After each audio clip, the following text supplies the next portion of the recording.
Hey, True Believers England team here, flying solo. I left the the invite in the messages we have, so hopefully somebody will jump on. I've got a couple of things though that came to mind I want to talk about. One is a story from last week about Superman. That's the thumbnail, and how DC just doesn't learn, do they? Look, I don't know if this has been tried before. I haven't read every Superman comic ever made. So maybe at some point in time they said, hey, you know who needs to run LexCorp? Superman. That's who needs to run LexCorp. I don't know if that's ever happened. Once again, haven't read every Superman comic ever made. I do know that Superman is the mild-mannered reporter from Smallville to the Daily Planet. This is going to be a book, if they write it honest, that's going to have a lot of him contacting his friend Bruce and saying, what the hell do I do now? And here's VENKMAN. What's up? Not much. What's going on? Oh, I just started up, and I figured I'd talk about what's on the thumbnail first, which is the fact that they are going to let Superman run LexCorp. Talking about the Joshua Williams thing? Yeah. Now, Joshua Williams, trust him as a writer, but I don't know. It seems like a desperate idea to me. I don't really pay attention to what's going on with previous stuff until it comes out. But I mean, the only thing I heard about this is that you're going to have Lois Lane temporarily running as editor-in-chief of the Daily Planet. And that I can see. And doesn't really want the job because she likes being out. Right. So that's something, you know, I can see with her. Now, I didn't hear anything about the whole LexCorp thing and all stuff. But then again, I don't know if this is going to tie into what's going on with Phil Kennedy Johnson's current Action Comics storyline. I was hoping it'd be separate. Because, I mean, nothing matters anymore. Nothing's connected. Yeah. The world no longer knows Superman is Clark Kent, good, nor that Lois Lane is married to him. They have adopted 2 alien refugees. John Kent also has his secret identity back. Lois Lane is editor-in-chief of the Daily Planet. And Lex Luthor is telling Superman that he wants to be on his side. All this would be major enough, but Bleeding Cool understands there is something, this is by Bleeding Cool, more that will change things. And here it is. Lex Luthor will hand over the keys to the company, LexCorp, to Superman, turning it into SuperCorp. Now, this is what I did hear that they're going to be teaming up. He's forced to team up with Lex or something. I don't know what it is, but I mean, Superman running LexCorp. Now, he's going to look. Okay, if we play, like I said, if you play the character straight, if you actually write it the way it would, he's not a businessman. He doesn't have the business acumen. Like I said, he'd be calling up Bruce every so often. Hey, I need help. I need help with this. I need help with that. Please help. Please help. Because he's going to be losing some LexCorp stock for sure. I mean, this is the first way we've ever seen him in charge of a business, but he's been an editor-in-chief before. He worked at Global. This is huge. You know, this is like the GE owning like 900 different businesses. Now, like I said, as you pointed out too, this is Josh Williamson, so I'm going to wait to see what he's going to do with this. Yeah, because that's the only saving grace to all of this is that it's Josh Williamson, and he has been pretty decent now. So I don't know. I'm willing to give it a chance, but it just seems like the idea. It seems bankrupt because we've seen this with Spider-Man not too long ago. Oh, Parker Industries, and the only way he was able to run the business is by not even being Parker. It was Otto Octavius. In who swapped, mind swapped with them, which was a dumb idea. Which is still kind of dumb because both of them are scientists, not necessarily business people. No, and it is a different kind of intelligence. You know, I'm not. It's anyway, which is stupid. I always go back to say it was dumb that you didn't have it, and in fact they forced it on you. Okay, well, now you're forced to see. It's like, well, we're going to take away your favorite character, but instead we're going to put somebody – you're still going to see your character, but it's not going to be your character that you like. Right. That's modern-day comics right now. I know, right? I know. And the worst part is that they're trying to imply that Otto Octavius is smarter than Peter Parker, when we've seen multiple cases where Peter Parker takes advantage of his stupidity of Otto when they're in all their battles. So now you're starting to say that Otto's superiorly smarter than Parker. No, unless you're saying that the reason that Otto is more smart because he doesn't get in relationships because he's a loner, where Peter Parker is always going after a girl, or he's always got girl problems on top of it. Plus, he deals with AMA. So that's only I could say maybe with Otto being, not having those distractions. But I don't know. Yeah. I will wait to see what's going on with this because I don't want to bash on it because I don't really know what's going to happen with it. Yeah, I know. Once again, Joshua Williams, who by the way is being called hit and miss by Tehillim. Geek Hero is saying the Superior Spider-Man was okay, but went way too long. Yeah, exactly. Even then, how much does Bruce even know about owning a business? Maybe Clark should ask Lucius. Now, there was granted, it was before all this 52, all new, whatever, but there was a storyline in the Grant Morrison Justice League where Lex Luthor had the Injustice Gang, and Batman set up and even said, well, one thing we've got that he doesn't is the business mind of Bruce Wayne. And the next issue or this story was called Corporate Takeover, something like that.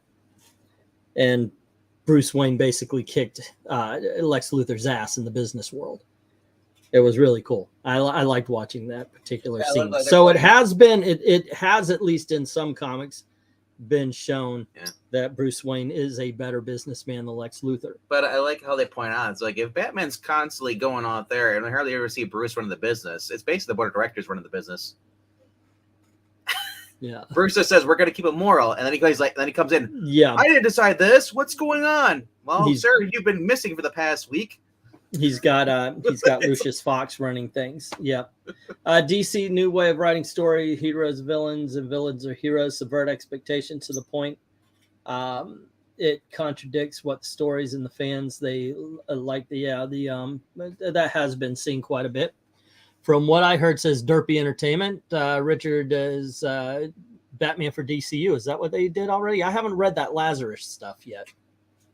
Lazarus has been okay, and surprisingly, Mark Waid's been building an actual interesting story. Now, here's the problem. I've been enjoying what Mark Waid builds. Is when you have these other people who cannot write start spinning these spinoff stories. Mm-hmm.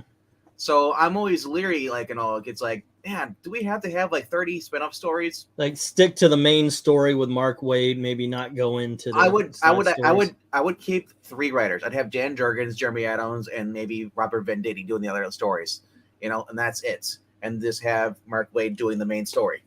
No Mags Visaccia. Is she even writing anymore? Is he writing? I have no idea. Whatever. Just my point is no Vita Ayala. No. Vita's where is Vita even writing these days? I don't even know. I think they're writing side titles now. So maybe DC is actually starting to do something stupid. Maybe we could put day one of DC doing something stupid. Yeah. So I mean, as far as DC's going, they're releasing stuff as far as the projects.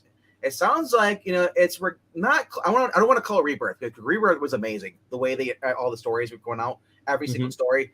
This is like a partial birth because we still have Megan Fitzmartin writing crap. Sorry. You know what? I never knew I wanted this, but in the new DC Rebirth, I want over the titles partial birth. because we got Jeremy Adams is going to be writing a Green Lantern story. And I don't know. Is Mariko even on any books anymore? But there's supposed to be a Green Arrow book coming out. We have Josh Williams on Superman. We have Ram V on Detective Comics. I mean, right now there's a ton of good writers on books. But and Eric brings up, and I agree with him on this. Until they get rid of these crappy writers that just don't know how to write books or are just there to trash on the former readers and past writers before here, like you have like I said, Stephanie Phillips is hit and miss, but lately at DC, she's just dropping the ball with Harley Quinn. Harley Quinn should have been revitalized, maybe going back to the Carl Kessel, back in the early 2000s, how they handled it when she wasn't with the Joker. That was okay. No one hated the character back then. Now everybody hates the character because they've gone so far away from what she is and just made her a character of herself. Okay. I got to admit, I haven't read Harley Quinn since Joker War, and then that was one issue. Yeah, but that was Harley. You talking about Harley Quinn inside the Joker War by Tinian? Yeah, issue number 50 was part of the Joker War. I'm talking about the series itself, Harley Quinn series. I won't touch it. I definitely won't touch it while it's wearing that Riley Rosmo armor that I just can't get through. Well, Riley Rosmo's no longer an artist on the book. Oh, really? Maybe I'll try it. I don't think he is. I think he's off the book. Maybe I'll try it someday. But don't quote me on that. I haven't checked the book out in a while. I just know that John Boy Myers is doing the covers. Phenomenal artist. He used to work on the Rebirth Teen Titans. Okay. Yeah. Yeah, that's pretty good. That's pretty good.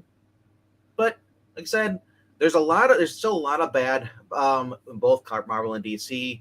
Mm-hmm. But slowly it seems like DC's pulling away and just kind of not copying Marvel and kind of like being like they're the less woke. If that makes any sense.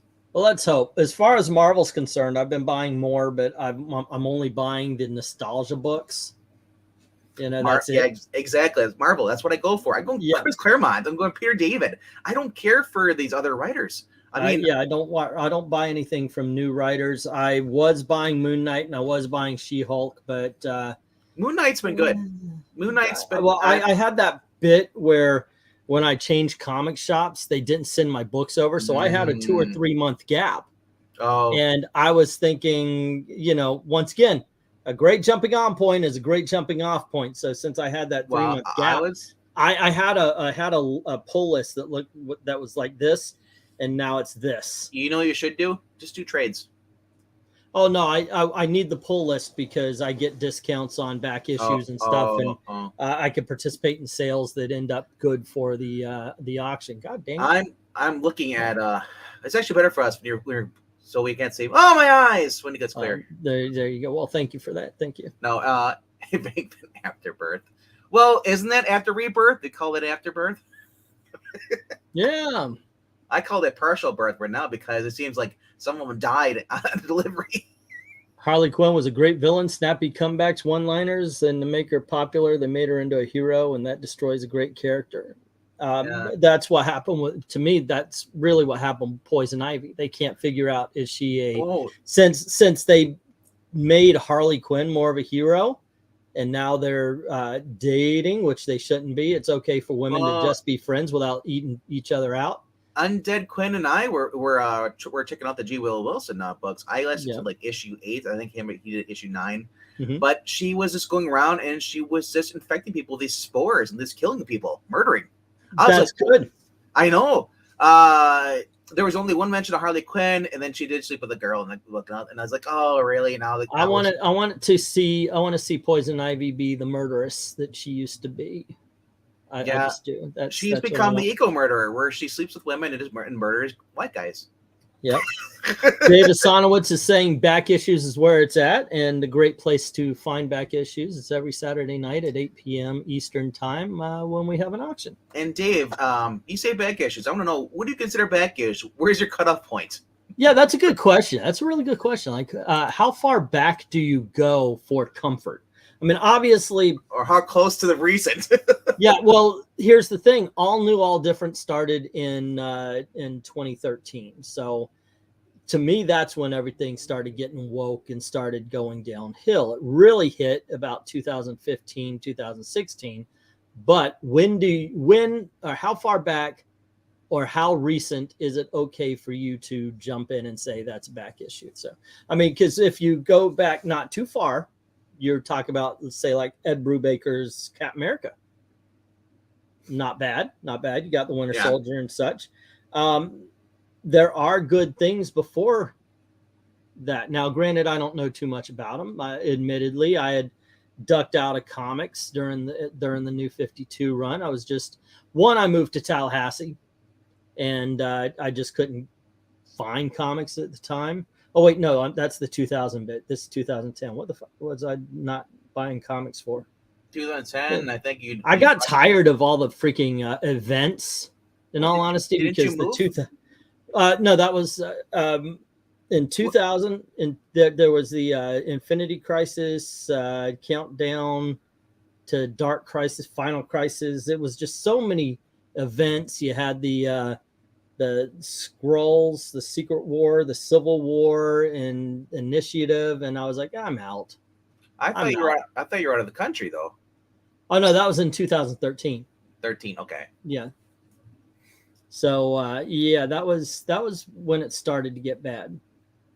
For me, it started when they decided to make, well, Miss Marvel into Captain Marvel.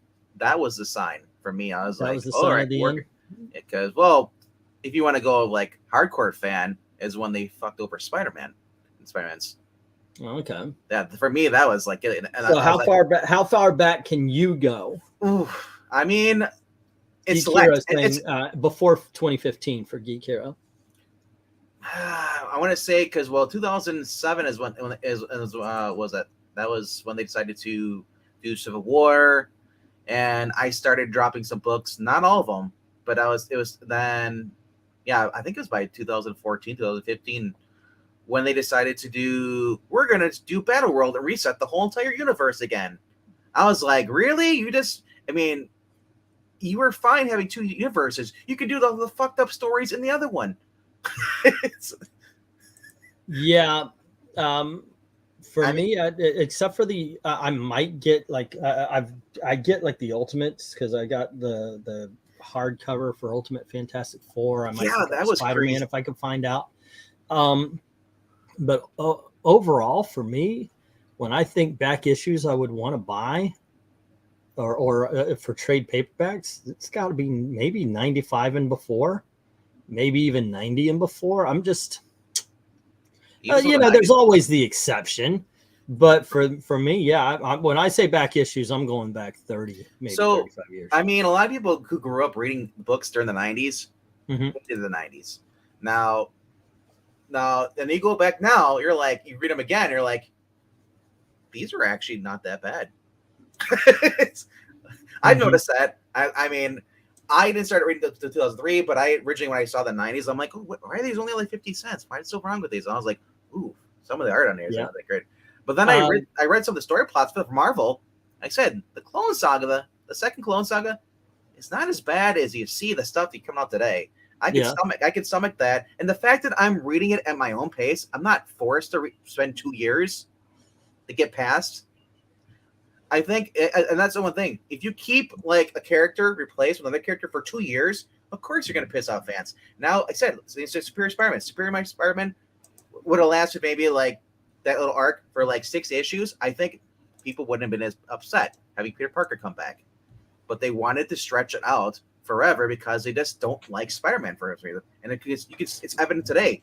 You look at that, how they just ruined that character worse and worse. Hello to Eric Breen. How you doing? I'm good. I'm just here for a moment for 2 reasons. All right. First, Venkman, what time Friday? Whatever time you think would be good for them. 7 or 8. Okay. We have no retrospective or readings. Okay. I thought maybe that was taking the place away. Sorry about this, E. No, it's fine. Do what you need to, man. We're all friends here. So I thought maybe this was taking the place of one of them. It's going to be in addition to. Yep. Okay. Yeah, because we don't have anything going on Friday except for a reading that Pixel's going to upload. Okay. Should I tell him he's probably in? Should I tell him 8 o'clock then? 8 o'clock.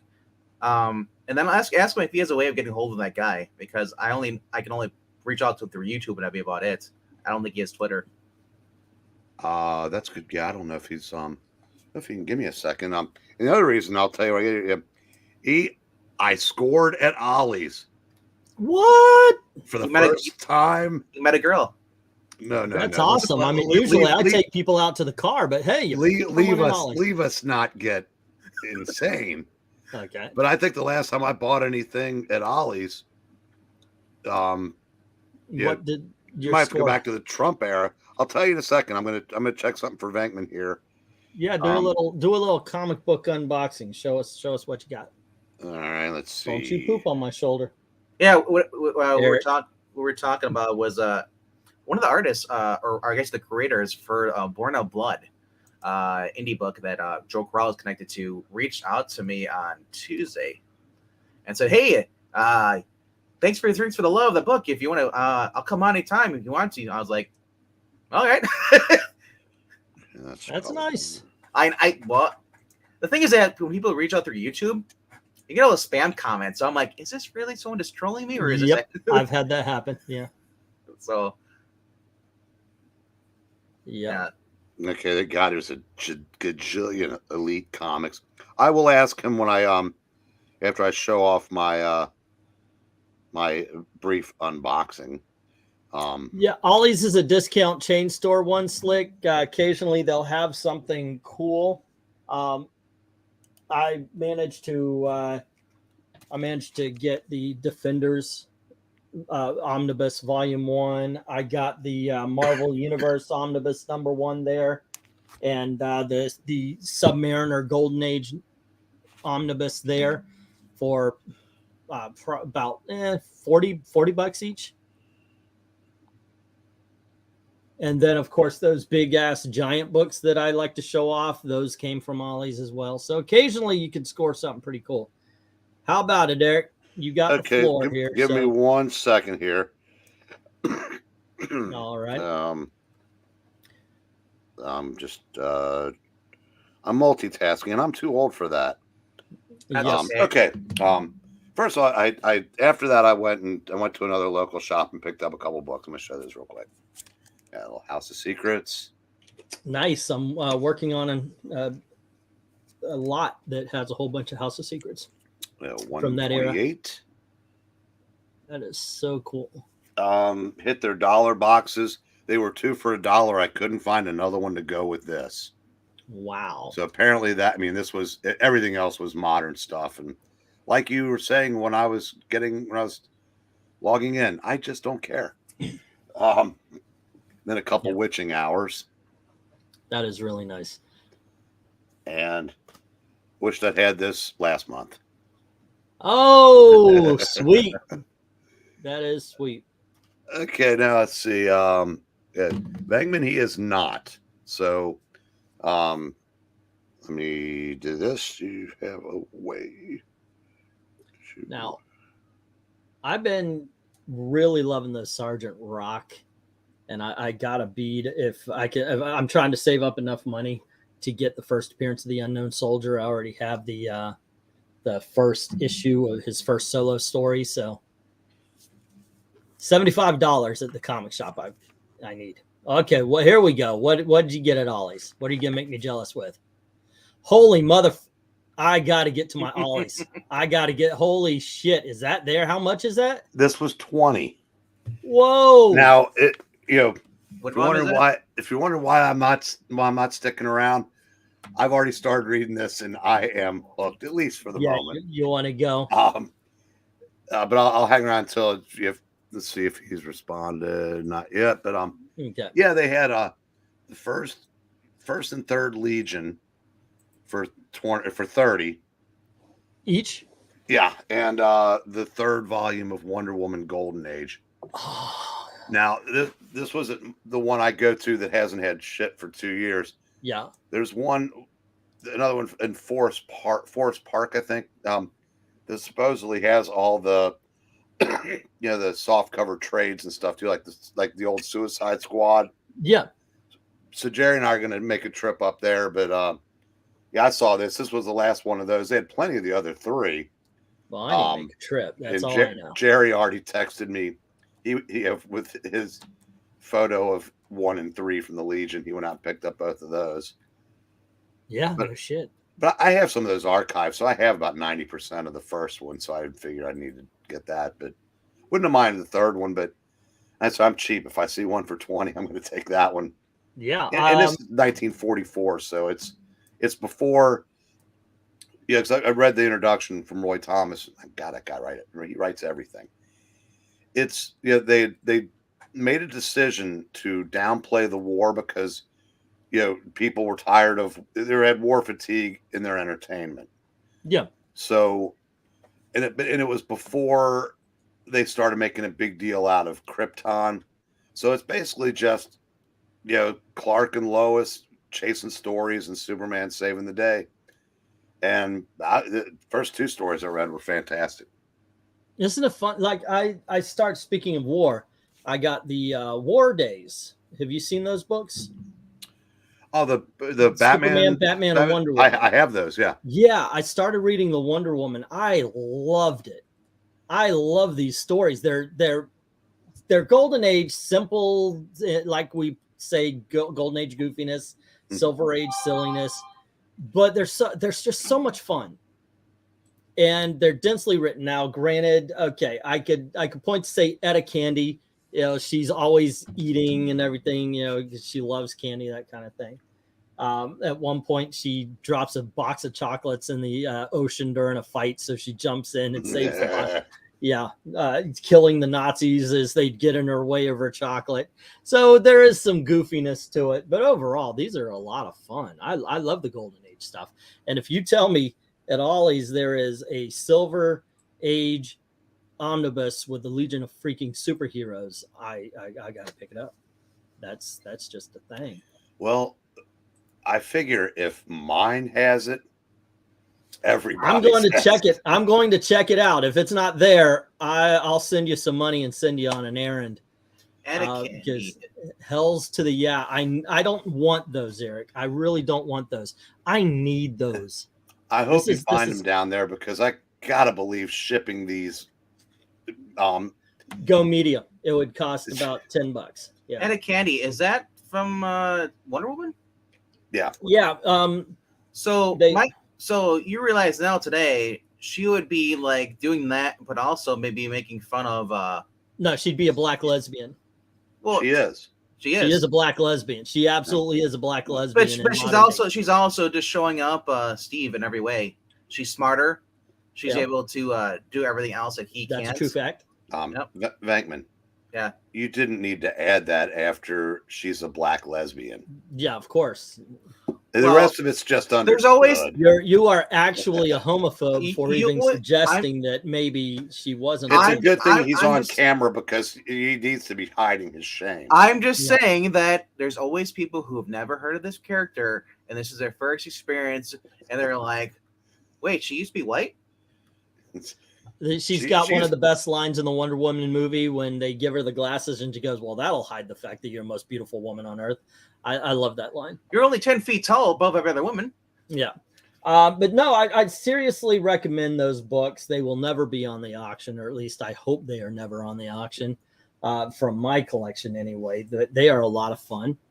I love reading these Golden Age books, these Silver Age books. I want to get into the war books a little bit more. I've been reading Daredevil recently. I want to do that as a video series. But one thing I'm looking for digitally is that one book I sold to Graphic Man, the Forbidden House of Love or something like that. You know, the one with the black cover. Yeah, that was the first issue. With the one you have was Dark Mansion of Forbidden Love, I think. Okay, hold on. I need to find this. So hold on. Okay, I'm searching this. Say it again. I think it's Dark Mansion of Forbidden Love. And then they changed it to oh God, I can't remember. Only the Dead Man version. I want the freaking. Let's see. You mean the cover that Zach avoided? It says Austin. I want the original 70s version of it. I know there's like the House of Secret Love or something like that. Brandon, use your 15% off coupon. I joined the Ollie's Army today. I don't know if I'll ever need to use it again, but they'll send it to you through your phone. Man, I feel like Ollie's is basically what Toys R Us used to be for us. You know, we'd go find all the old toys there that you guys grew up with in the 90s. And Ollie's is pretty much the same now, but comic form. But apparently they sell statues there too, right? Dark Mansion of Forbidden Love was the original title, and it became Forbidden Tales of Dark Mansion. Okay, let me see if I can't find it that way. Forbidden Tales of Dark Mansion. But the number one that you had was there it is. Thank you. Dark Mansion of Forbidden Love. Thank you. We're going to find out what this is all about this next month. I've been doing Iron Man. Now, granted, I took a day off yesterday, and then I had a lot to do, or I would have already had Crimson Dynamo up. I wanted to get Crimson Dynamo, Whiplash, and then Thanos. But now it's going to be tomorrow Crimson Dynamo for Iron Man, and then starting on February, the focus is going to be romance comics until the 14th. And then it's going to be like I want to do Black Lightning and Black Goliath for the last half. So if you want to do a little show where we're talking about the pros and cons of romance comics, by all means, you are welcome to. Get you to talk about something you're passionate about, maybe help somebody find something to try out. Yeah, I'd actually be happy to talk a little Black Lightning too, because we did a retrospective on that. That was one of the few choices that I made, because I think the first series lasted 11 issues, the first 7 issues, and you can tell this is pre-trade paperback because it was 7 and not 6. Yeah. The 100 story Tobias Whale, I thought was one of the best story arcs I've ever read in comics, and I still think that 45 years later. I think Tony Isabella was a very good comic writer.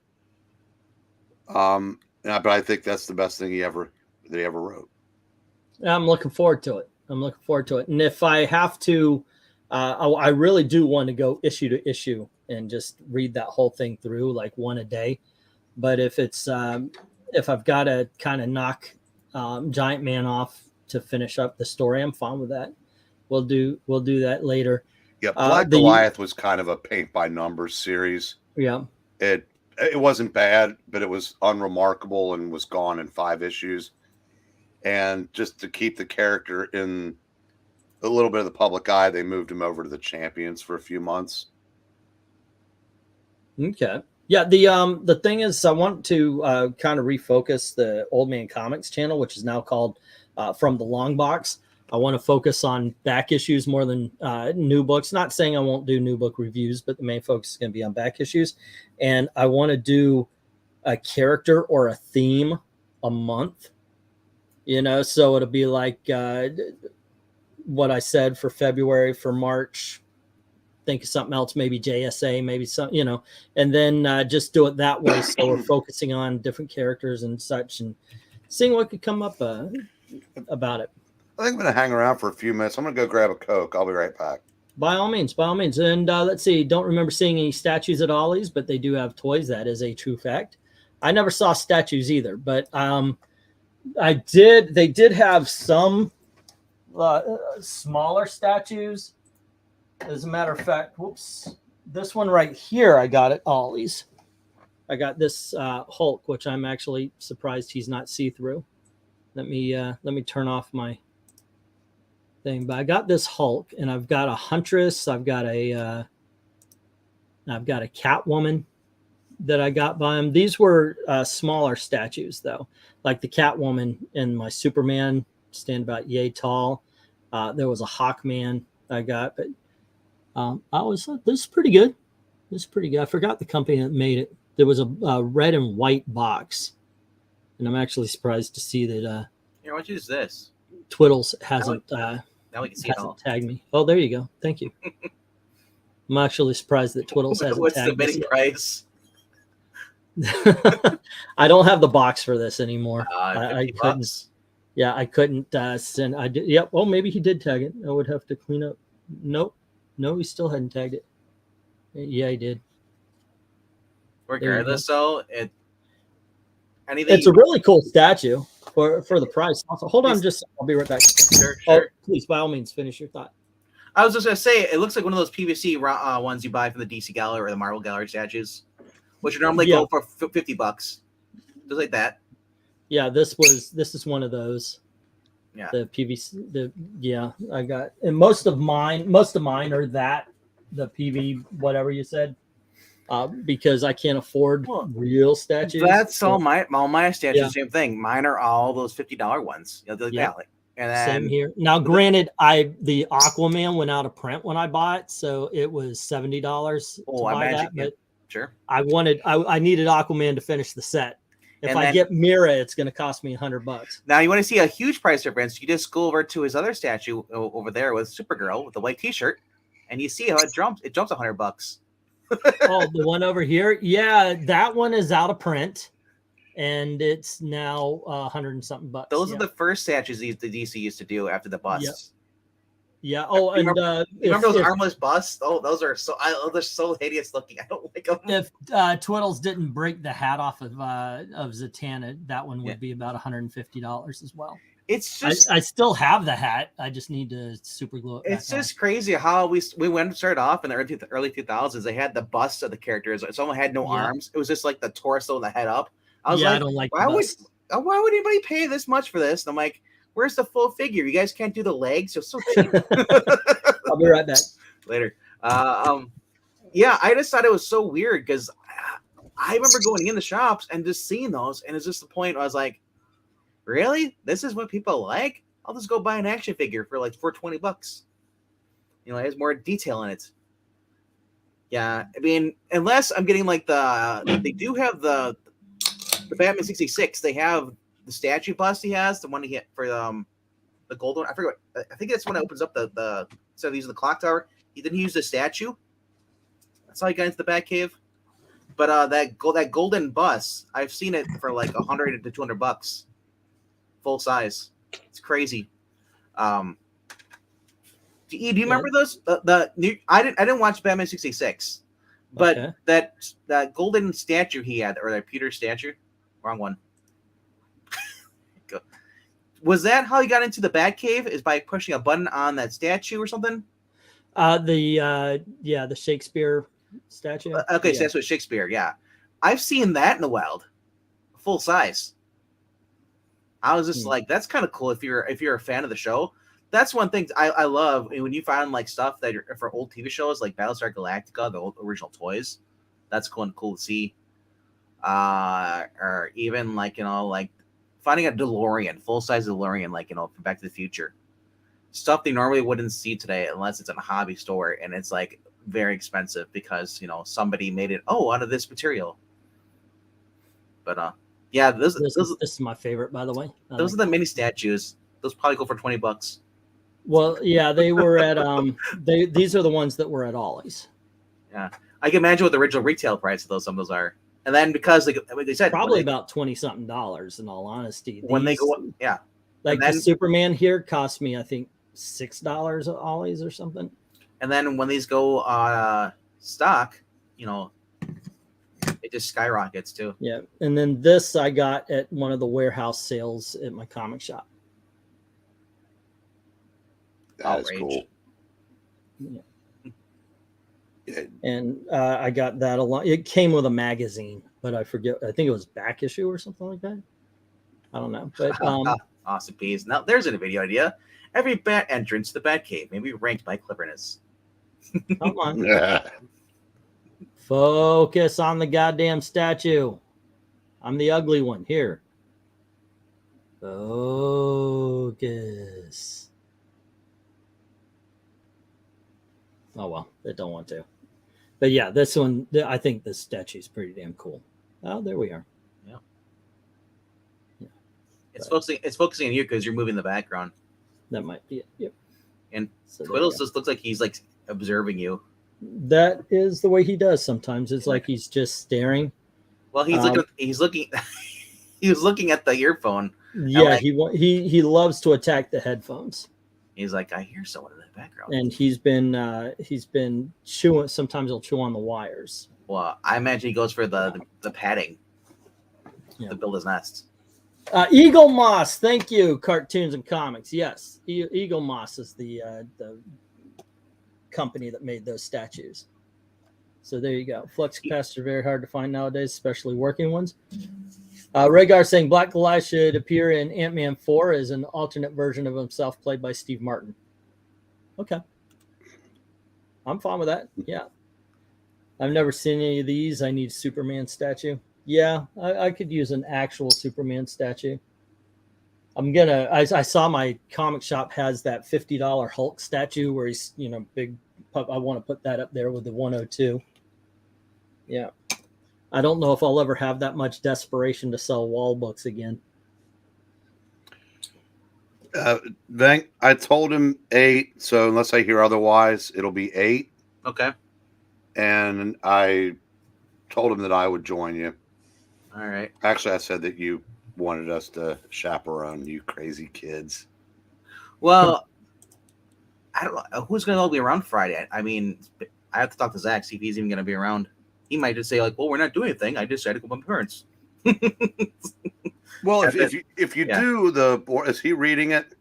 No, I'm the only one I know that's actually Well, I reading it. figure if that should probably just be the four of us, and I'll just kind of be there because I know the other three of you. Yeah, I'm not reading it either. But my thought process, having Joe Corral, the guy who knows everything, who worked on the book and probably knows about the book and can talk about the book, right? You know, and it's gonna be a hangout. It's not gonna be an interview. I'll just be here. I'll just be here for my good looks, which means I'll have the Fred Flintstone avatar on the whole time. Occasionally hear the lighting of the cigarette. That's right. Okay. Something else was shared, and I don't know how much time I'm going to spend on this, but apparently there is a question. So here we go.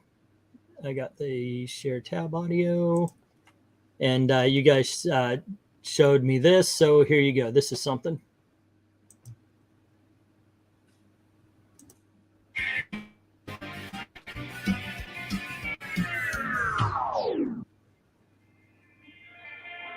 Now, of course, the big question is this Jay saying he's going to quit? I imagine it'd be a troll. Or is he going to do a face reveal? I guess that's the big question. You know, I didn't think about that. Out of the game. Yeah. I mean, it could be face reveal, or it could be the fact that he's just going to do that and he's like, you know, just pretend it never happened and just get, hey, what's up, guys? You know, that might be. I mean, a lot of that's happened before. People, you know, if you remember the Nostalgia Critic quit being the Nostalgia Critic. Now that's all they do is Nostalgia Critic. But I saw that, and at least I saw, you know, your response was, I checked out of JSG a long time ago. That was you, Eric. In all honesty, I don't know what happened, why he doesn't, why he stopped coming over, why he stopped saying hello and such. But good luck to him if he decides to quit doing this. I know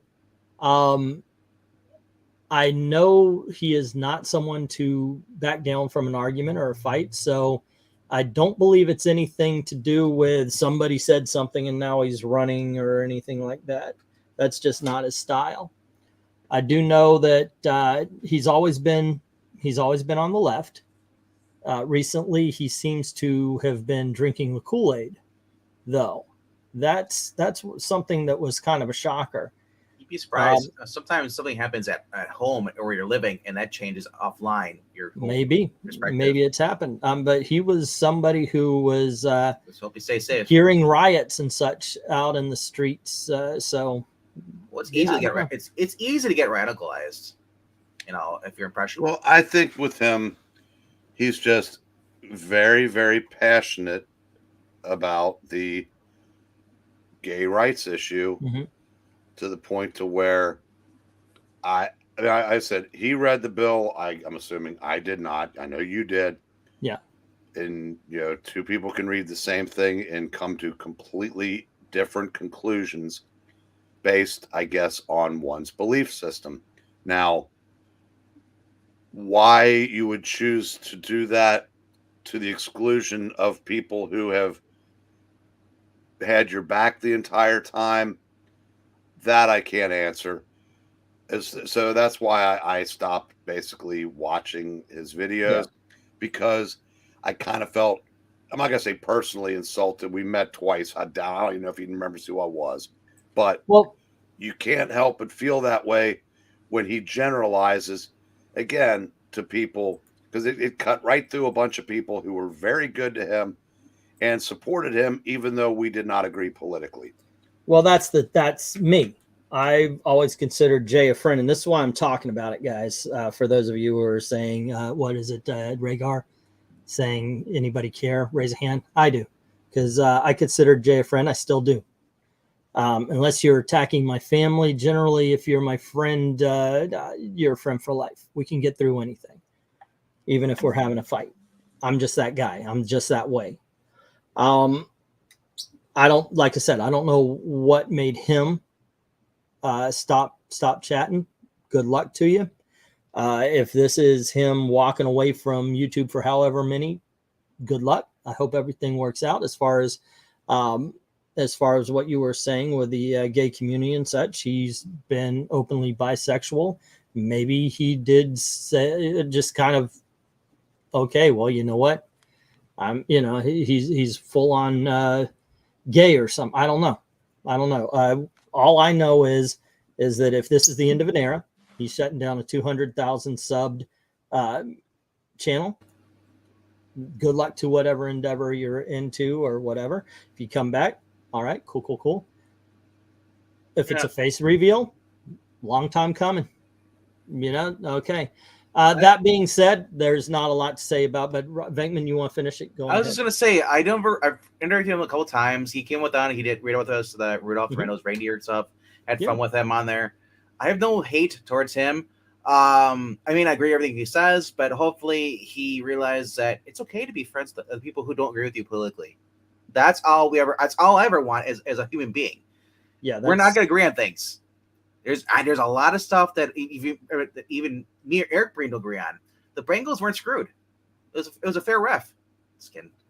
Yeah, I was gonna say, don't be ridiculous. A fair ref at the Bengals KC game? No, that did not. No. Like I said, there's no reason to get bent out of shape and basically the point where you alienate your friends you grew up with, your friends with, your best friends.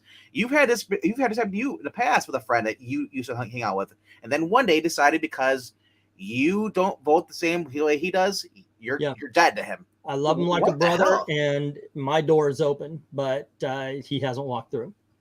He was a good guy, and he got into a crowd of, I guess they would be like Antifa freaking commies, and he would tell me something and I would debunk it. He would tell me something and I would debunk it. And then he literally said, "You have an answer for everything, don't you?" I said, "Well, yeah, because I know what's going on." And that was the last straw for him. But love him like a brother. Would never, I don't really say an unkind word. That's just the way. Unfortunately, some people just want to be confirmation bias. Want you to tell them, like, I agree with you on this. Yeah. But they won't reach out and do the same to you, though. Well, sometimes I think what it is also is, I don't know, the new flashy friend. He was 30 at the time, and I was damn near 4. I was thinking, no, he was like 32 or 33, and I was 43.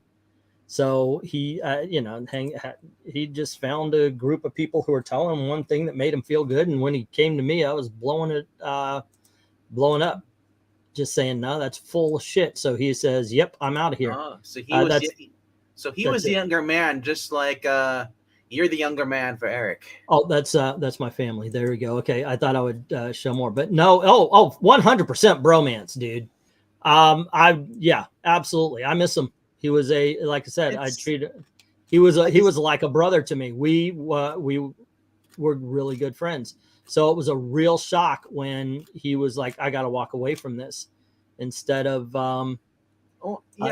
he's I don't know if you guys can see this, but he's the Dr. Doom also. Yeah. So it was really, that was rough. But yeah, I'm neither embarrassed nor ashamed to say, yeah, it was complete bromance. Yep. This was, the dude, around, I guess, when Trump was going to get elected around 2016. Rhaegar, I'm not. Hope you're not thinking I'm lecturing you. I'm not. If he takes the lecture, I don't know his comment. He's saying, "Well, we don't need the lecturing." No one was lecturing. I wasn't talking to you, Rhaegar. I don't think anybody was. Yeah, but I will agree with this. My whole family is like crazy leftist, and so I learned by them how to live with people, not only just politically, but like my mother-in-law is not easy. to get along with sometimes, and I know how to deal with that. So actually, it seems like I get along with my mother-in-law better than my wife does. So it's just the way it That's is. because she doesn't remember anything, right? Yeah. Let's see. Geekira saying, right. When it comes to JSG, and I agree a lot in some regards. He always seemed a little left as I am a little right, but it doesn't seem like he jumped off the other end. And his tweets most definitely, and he would add in insults to anyone who is Republican on a lot of his videos towards the end there. I do feel just some guy was fake all along. He's never been, he never lied about being a liberal, about being on the left. So I wouldn't call him fake at all. He, like my brother understands the evils of wokeism and social justice, but he is far to the left. Zach is siding with me and Eric. The refs were not fair in the Bengals game. Yeah, I just want to say something real quick to Jay. Yeah, bulletin board material has existed since the beginning of sports. If you need, if that's what you need to get motivated, then yeah, I don't know what to say. Even with that, because the mayor said something that was actually kind of funny, but it was kind of dumb. Yeah, it did fire him up. But they needed. Yeah, I've been watching football for 50 plus years. I've never seen a team get an extra down. I haven't seen that intentional grounding called in that manner in my life. They missed late hits on Burrow, but by God, they were right on top of that one in the last minute. There was 5 or 6 things that happened in that game, and even with all that, the Chiefs won by 3 after the Bengals had beaten them 3 times by 3 each time. Yeah, if that game's in Cincinnati, it may go the other direction. But I also think that there was, the league was not happy when Cincinnati beat Buffalo last week because they wanted a neutral site championship game because that's what they want to move to. So I don't know if it was, sticking it to them. But again, like I said, that was one of the, it's not just Cincinnati sour grapes. The refs have been getting crucified since that game ended. There've been memes posted of the head official being named the MVP of the Chiefs. And it's everybody from like Rich Eisen, Skip out on down. I said, everybody knows that now, because now they get first Super Bowl with 2 black quarterbacks starting. Andy Reid coached the Eagles to a Super Bowl. Now he's coaching the Chiefs in the Super Bowl. There's a Kelsey brother on the Chiefs and on the Eagles. All the stories have written themselves. So did that factor into some really questionable officiating? Who knows? Depends on how tightly your tinfoil hat's screwed on. But like I said, I can't think of any bad calls that went Cincinnati's way in Buffalo or in Kansas City. Now, I don't think either of it had anything to do with the Bengals per se. Now, the league might not have been happy if the Bengals beat Buffalo, but it wouldn't have mattered if it had been Cincinnati or San Diego or Miami or whoever. I think they were just in the way both times. If you are to believe that the league might have had a preference as to who they wanted. Say it ain't so. Of course they have a. I wouldn't be surprised these days. Any sport might have a preference. Oh, I'm just wondering now. Is anything not fixed? Yep. Seriously. Wait, so can we excuse Pete Rose then? I'm for it. I don't know if anybody else here is, but I'm for it. I lived it the whole time. I've lived in Cincinnati basically for the vast majority of his career. I'm okay. If they want to look the other way and put him in, I'm fine with that. If they don't, I'm fine with that also because, he committed the sports equivalent of murder. So that's why O.J. Simpson's still in the Pro Football Hall of Fame. Because that was not on the field. Pete Rose bet he bet on baseball, and they've found receipts where he bet against the Reds also. So while he was managing. So if you want to put him in as a player with a giant asterisk, fine. But what I think what they're going to do is put him in the year after he dies as an FU. That would work too. Okay, so for some comments here, going back, Austin P said, I used to watch Jay's videos. He just faded away. That does happen with some YouTubers. I know a lot of people did that with me when I stopped doing the drama stuff so much. Cartoon Comic says, you guys in the first world, Antifa and Proud Boys, we are having a cartel war in my country. We have actual problems. No, it's so bad. They actually have scary, even within the Labor Party, says Cartoons and Comics. And you're right. You know, there's a lot more going on in different countries. Poor in America is definitely not, say, poor in Nicaragua or even Thailand, where I lived for a while. That being said, I don't live in Thailand. I live in America, so I'm poor.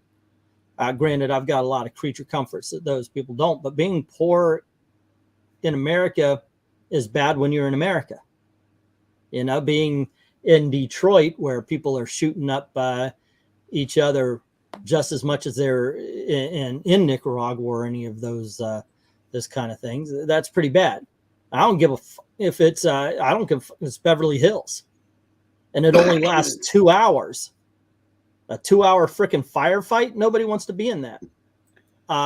So within those 2 hours, it's a horrible place to be. It's very easy to say something like that because, yes, of course, nobody's going to argue that America's poor, a hell of a lot more well off than a lot of the rest of the world's poor, but they do live in this country.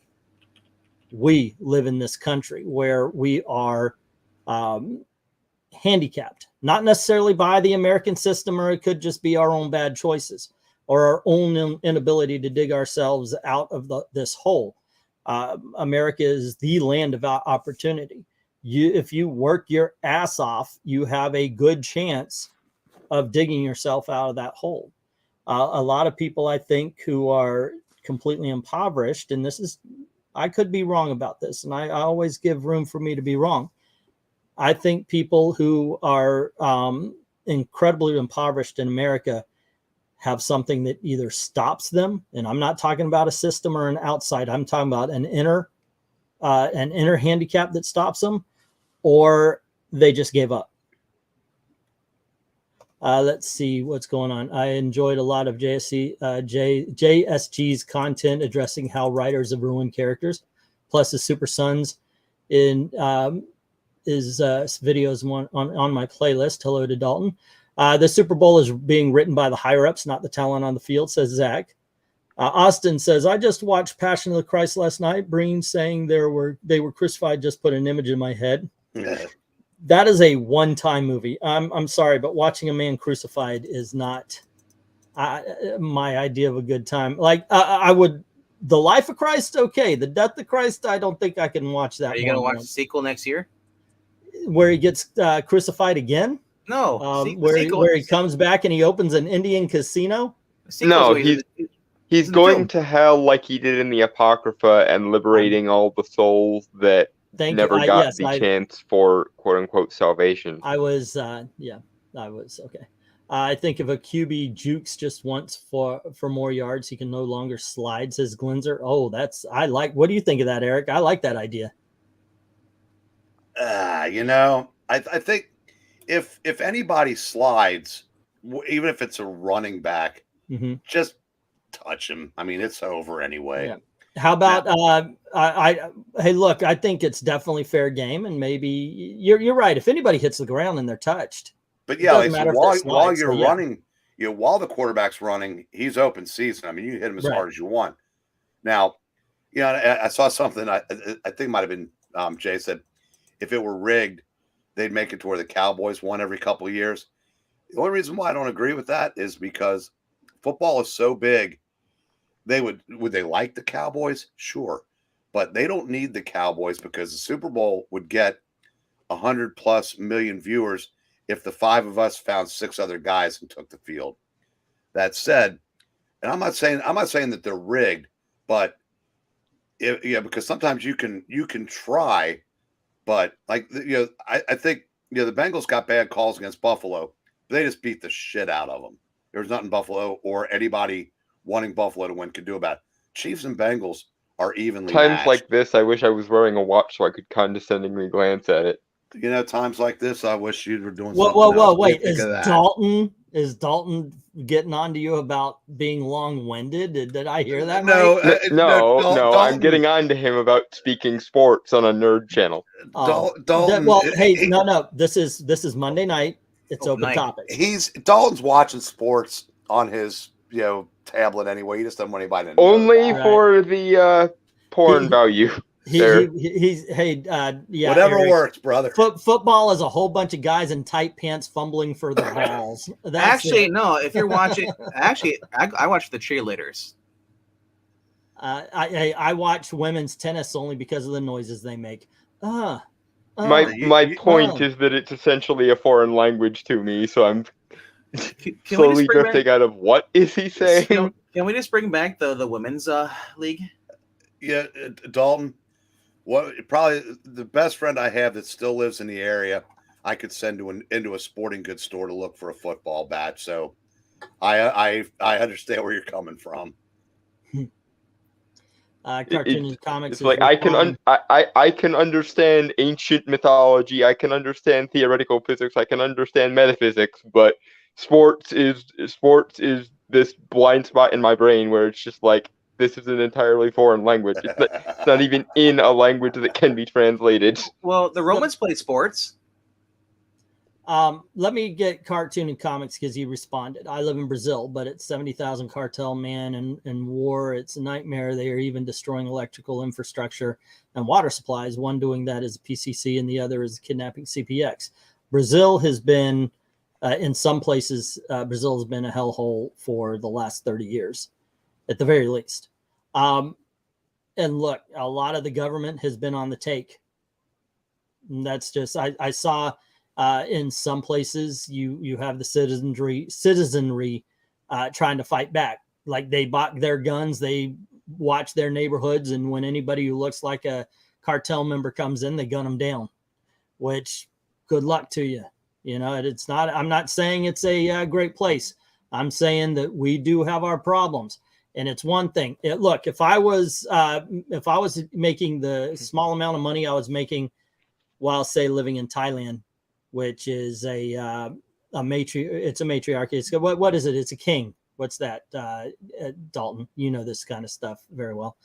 But the thing is, if I actually had criticized monarchy. Thank you, monarchy. I had actually criticized the king and was quickly hushed up because I don't think that a monarchy that encourages young women to go into the sex trade industry to help their families is good. That's what I said. And I was quickly shut up. Now, if I go over there and I live there with the meager amount of money that I make, I'm living like a freaking king almost. Not really, because they got one. And I know that because I didn't have a lot of money when I went over there and lived very well. But if I'm living in America and I've got this meager amount of money, I'm sorry, I'm not living as well. It looks that way from somebody from a different country, but from this one, okay, understandable. Just like if you were in Martha's Vineyard, none of us would have any money. We could pool our collective resources together, and we still couldn't afford a plot of land in Martha's Vineyard. It's just the way it is. It's where you are, But I will tell you this: I would rather be poor in America than any other country. Any other country, because the one thing that I saw here that I didn't see in China, I didn't see in Thailand, I didn't see in Mexico, is that in America it's easier to go from poor to rich, or at least poor to well-to-do, or poor to middling, whatever. But basically, we can raise our stature for now. The Democrats are trying hard to make that not true. So, vote right, ladies and gentlemen. Pun intended. Let's see. Did Dalton rant about magic in comics hours back? Yes, he did. Yes, I released the second part of my 3-part series talking about Dr. Fate and Dr. Strange, if anyone is interested who hasn't seen it already. Okay, I didn't know it's 3 parts. All right, 3 of 13. You are remembering to promote. You are remembering to promote your channel. That was the whole point of putting it on this one.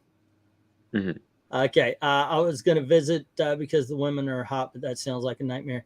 Oh no, it's a beautiful town, but I mean, if you're gonna, I did not have that experience in Thailand. I didn't want it. I didn't get it. I was actually trying to avoid that. So I got a question though. But you can avoid that and enjoy time in Thailand. But if that's what you're going for, you want to go to Pattaya. Even Phuket isn't as prevalent as Pattaya when it comes to the Thai hookers. There's actually something called the walking street in Pattaya. So that would be where you want to go. What's up? I was just saying. So Gail's not home. Gail is not home, but Gail and I had this conversation. So how many women are actually still women in Thailand? Most. When I was there, I only saw 2 lady boys, but that might just mean that they were really good. So, yeah. But once again, they're really good. Well, they were friends of a friend, you know. So I met and I was like, oh, okay, I've met a Thai lady boy. Go figure. I wasn't fooled. You know, start your fan fictions now with Angleton. Yeah. I'm sure they're already done. This is the internet after all. Yeah. So less than his entire trip in Thailand than the top branches of the army. Say what? I didn't hear that about the army. Isn't the what's-her-face general with Biden? Oh, the guy that he's the medical guy that dresses like a There's woman. the medical guy, there's the general guy. Oh, that's right. General Gender Studies. Yeah. Okay. Let's go figure. Germany is hot metal chicks. The walking street. Yeah, but no, it's called the walking street. Here's a comic question. What sports has Batman and Superman played in their main comic book runs? Well, on the cover, they played baseball a couple of times, right? World's Finest. Yeah. Wasn't that one of them? Mm-hmm. The first appearance, as a matter of fact, that's the first appearance of Scarecrow. They played catch with their dogs a few times. Does that count? Yeah. Didn't they play catch with boulders when they were fighting each other when they both had superpowers? Probably. Catch. Earlier World's Finest. Okay, Superman had an Elseworlds where he was a basketball star. I do remember that as well. Wait, what? Yeah, it's called Superman Inc., where he becomes a basketball star. He uses his powers to yeah, I was talking about a very early. Why basketball of all things? It was the time of Michael Jordan. Oh, okay. I was just like, he could excel in virtually anything given his powers. So why particularly basketball? That's right. In Superman Earth 1, he tried out for football. He was on a football team. But now, if he wants to maximize his income potential, he either wants to be a left-handed starting pitcher or a pro quarterback, because they're making about 40 plus a year now. Oh, there you go. What are you doing, Bird? What are you doing? I would assume he would just do all of them and then pool the earnings, presumably, like be one of those athletes who does all of the sports. Or he could just get into sports book betting. He could calculate the odds at super speed and come up with a way to. I mean, sure, but that seems like a waste of his powers, somewhat. Like if he were the Flash, that would be the move. But like he should actually be involved, I think. So they play basketball. They've done track sports. They've gone roller derby. They have baseball, skiing, surfing, baseball, boxing. Just looking up World's Finest. There's a ton on the covers. And presumably Superman won all of them. Because anything that didn't involve prep time. I think he lost to Muhammad Ali. Yeah. And then they also have it looks like tennis. With Robin being the ref. Both Superman and Batman have played football in the early. And they replaced a player from Metropolis. Okay. Jay is saying, "Hey, you charge us $9 for shipping, but the package says $10.40. Are we shortchanging you?" No, I'm discounting. Just to encourage, because I know shipping can be a pain in the ass, and I do priority rather than media for a very what I think is smart reason. It's always that price, and I know that it's been a bit of controversy in the past, but no, I know how much the shipping is. I just decided, okay, I'll discount the $1.40 and give you guys a break on it. Isn't also fighting a sport as well?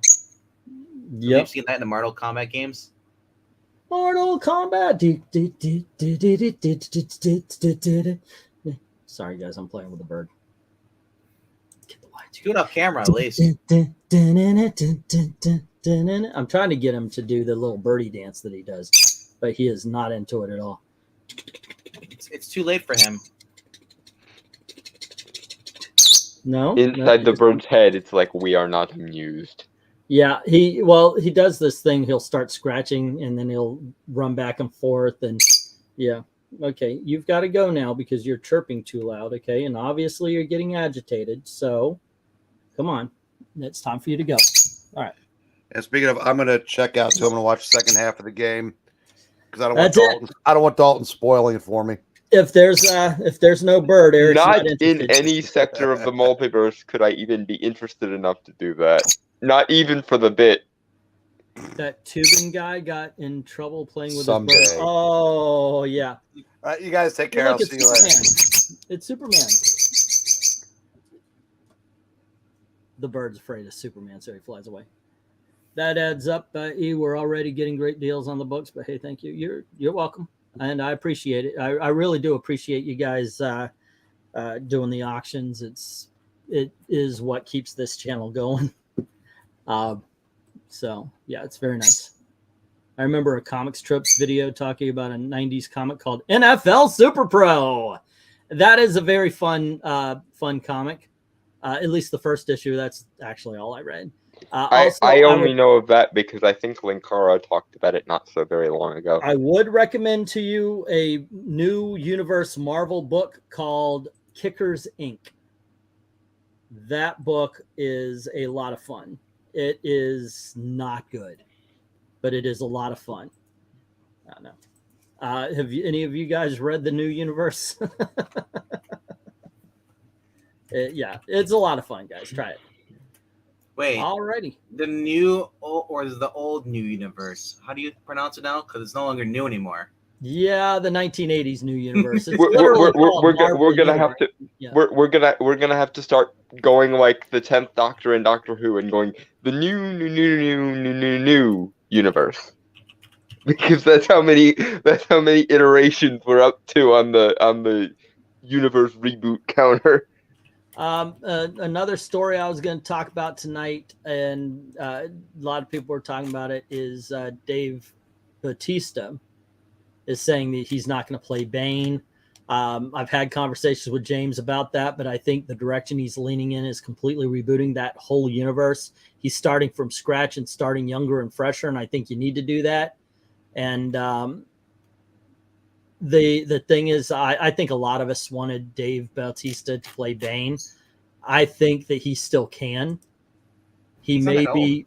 He can now, but by the time they get to the Nightfall era, he'll be in his 60s. So yeah. Honestly, though, it would be nice if someone who was actually physically intimidating could play Bane for once. That's Dave Bautista. Also, it's revealed. Have you heard about this? Tom Cruise is only doing 2 more Mission Impossible movies, and he's ending it. Well, yeah, he's past 60, so. Well, yeah, I mean, granted, Tom Cruise is the same age as Breen, so yeah. I mean, Tom 60. Cruise looks like he's in maybe his 40s, so he's aging well, but nevertheless, time catches up with us all eventually, Tom. Yeah, I mean, he's obviously in great shape, but the guy built a franchise that has been beating out James Bond the past 10 years. Must be all those low Phaeton levels. Maybe there's something to Scientology after all. Maybe. Now, I like Jay Lewson. Hey, look, if he is aged out of Bane, why not Darkseid? I could buy Bautista. Look, I've got a lot more respect. The first time I saw Dave Bautista, it was in a what I considered a bad movie called The Man with the Iron Fists, and I wasn't impressed. But over the years, with his not just the Guardians of the Galaxy stuff, but he's had side roles in what was the Blade Runner 2099 or whatever it was called, 2049. And he had a role in a hotel something or other, Artemis. I thought he has taken a whole bunch of side roles that he's really good at, and he's been learning the craft. So I've got a lot more respect for him now than I definitely did when he first started showing up in even Guardians of the Galaxy. I think Batista as Luthor would be interesting. Yeah. Oh, have you heard? What's his name? He played the big guy in Walking Dead, Michael Luditz or something like that. The guy who had was working with Alpha, Beta. No, the dude who played, God damn it, I can't remember his name. Abraham? But yeah, Abraham, the guy who played Abraham in Walking Dead is going to be Lex Luthor now. Yep. For Superman and Lois. So I'm like, bring it on. Let's see. I heard about that. So interested, is he going to have the orange beard, or are they just going to go clean shave and just bald? Either way, we've like, look, Lex Luthor had red hair in the past. Let's see how it goes. Yeah, he lost his hair in the Golden Age, so maybe they'll give him the Silver Age, the Silver Age origin or the Golden Age origin, where Superman needs to save him. He blows Lex Luthor's hair out, or blows the chemicals into him, which causes. Is he going to be? In fairness, that was the one part of Eisenberg's Luthor I liked, was that they actually acknowledged the red hair thing. Yeah, I'm curious though. I mean, what kind of Lex Luthor is going to be? Is it going to be like we got with John Cryer's version, or is he going to be a more intimidating? Because he's physically taller and all, and more muscular. Like, are we going to get that version like we in the animated series, or is this going to be like the guy from behind the scenes?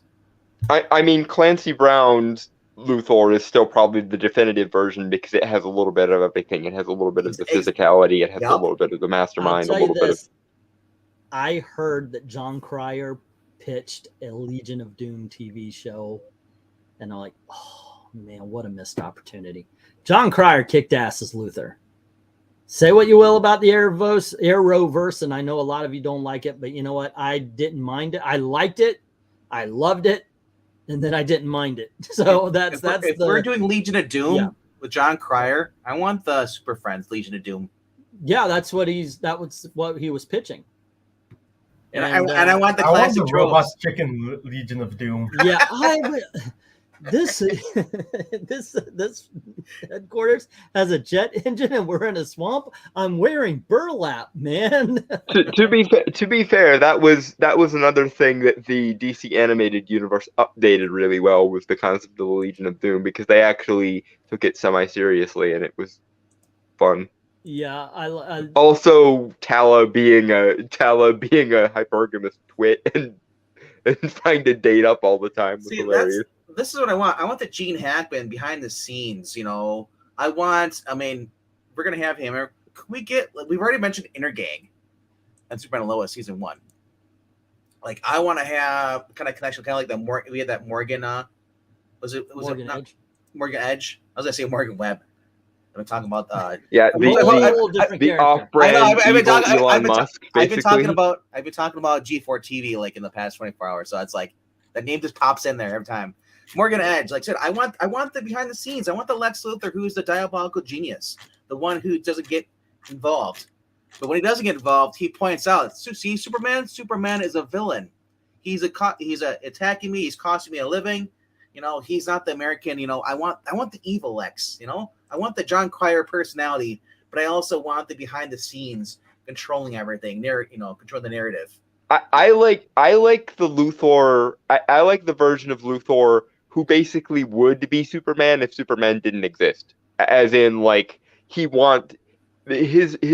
biggest difference between Luthor and Superman in my headcanon version is that Luthor actually wants the credit, whereas Superman doesn't. He's too humble and too humane to care about the credit. Hello to Nerdette Newsstand, who says, nerds, nerdettes. Okay, yes, you're gosh darn right, Nerdette. Right.